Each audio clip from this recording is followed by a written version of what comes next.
두근거리는 마음으로 침대에 누워 잠을 청해보지만 쉽게 잠이 오지 않았다. 현우가 떠오르긴 했지만 나는 마음을 다잡고 차분히 생각을 정리하기로 했다. 서로 친구처럼 지내며 천천히 알아가야 한다는 생각이 들었다. 마음에 서두르지 않고 여유를 갖는 것이 좋을 것 같았다. 아침이 되자 커튼 사이로 햇살이 비쳐 들어왔다. 나는 갑자기 오늘 해야 할 일들이 생각나면서 서둘러 일어났다. 민호는 언제 깼는지 배고프다며 거실로 나와 나를 찾았다. 나는 서둘러 아침 식사를 준비하고 민호와 함께 식탁에 앉았다. 남편이 없는 식탁은 약간 허전했지만 민호와 함께 있는 시간은 여전히 소중했다. 식사를 마친 후 답답한 마음을 달래기 위해 정원으로 나갔다. 의외로 현우가 캠퍼스에 간 줄 알았는데 정원에서 운동을 하고 있는 모습을 보게 됐다. 그 모습을 보고 미소가 지어졌다. 현우는 운동 중이었지만 나에게도 인사를 건넸다. 현우야, 일요일인데도 운동을 하네? 네, 그냥 조금 몸을 움직이고 있었어요. 현우는 민호와도 친근하게 지내고 있었다. 그들이 함께 어울려 놀고 있는 모습을 보니 기분이 좋아졌다. 민호는 현우 형과 함께 노는 것이 즐거운지 웃음소리를 멈추지 않았다. 그 장면을 보며 나도 모르게 흐뭇한 미소가 지어졌다. 그러면서 자연스레 현우에게 따뜻한 음식을 해주고 싶다는 생각이 들었다. 현우가 좋아할 만한 음식을 생각하며 부엌으로 들어갔다. 나는 생선을 굽고 얼큰한 동태찌개를 끓이기 시작했다.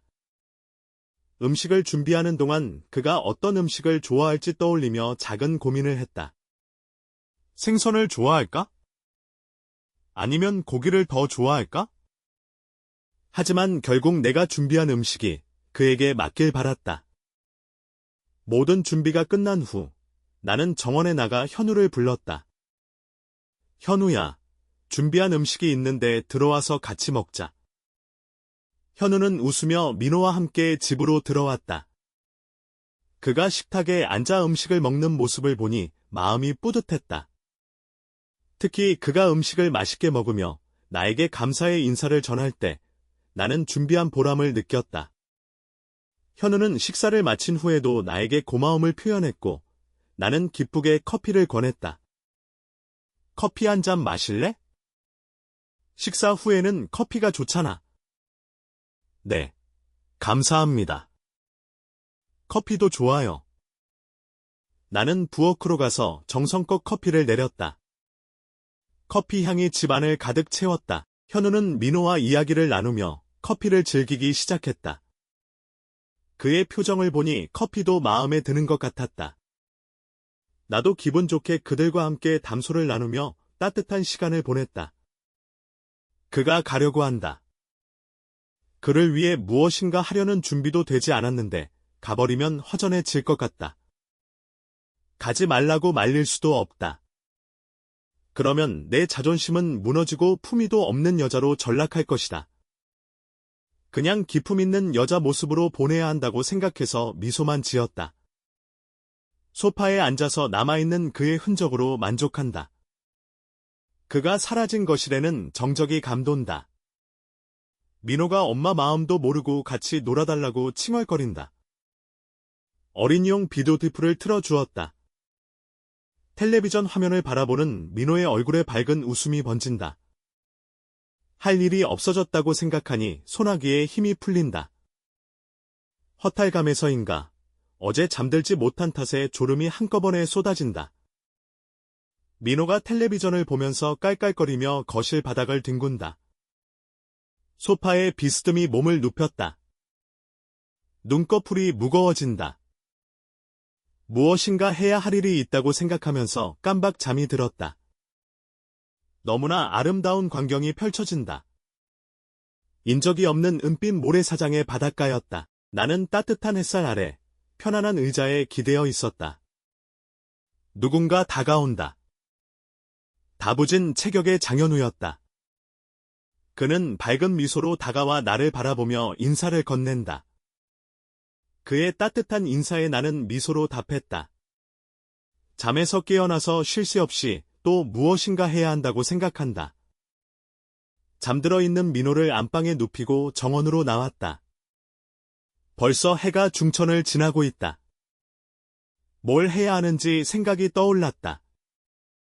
왠지 내 자신이 두려워지지만 다시 집 안으로 들어왔다. 화장대 앞에 앉았다.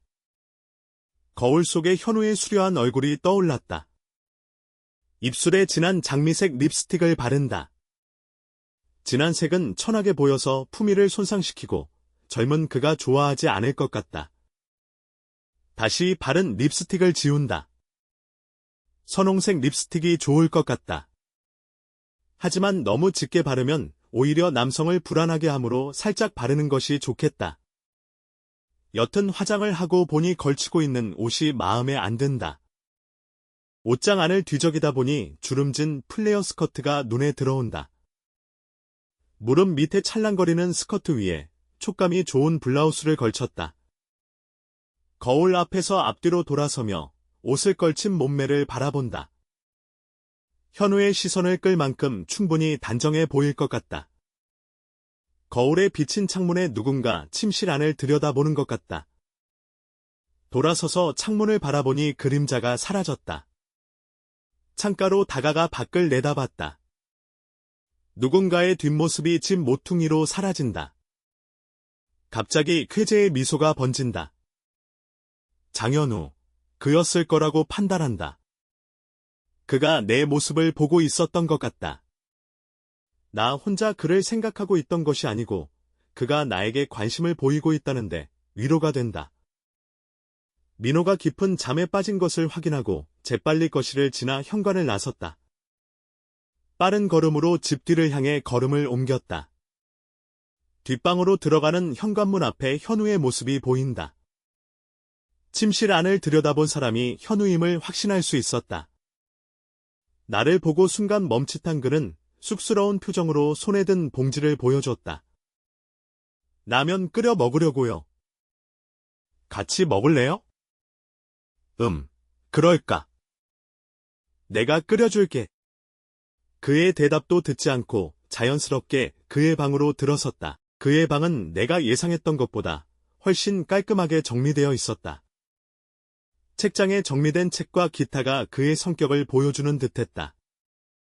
나는 주방으로 가서 라면을 끓이기 시작했다. 갑자기 그의 방을 들어왔다는 사실이 조금 낯설었지만 차분하게 라면을 끓였다. 현우는 벽에 걸린 기타를 살펴보며 나에게 물었다. 이 문은 어디로 통하지요? 아, 저 문은 거실로 통하는 문이었어. 한동안 잠가두고 있었지. 그는 고개를 끄덕였다.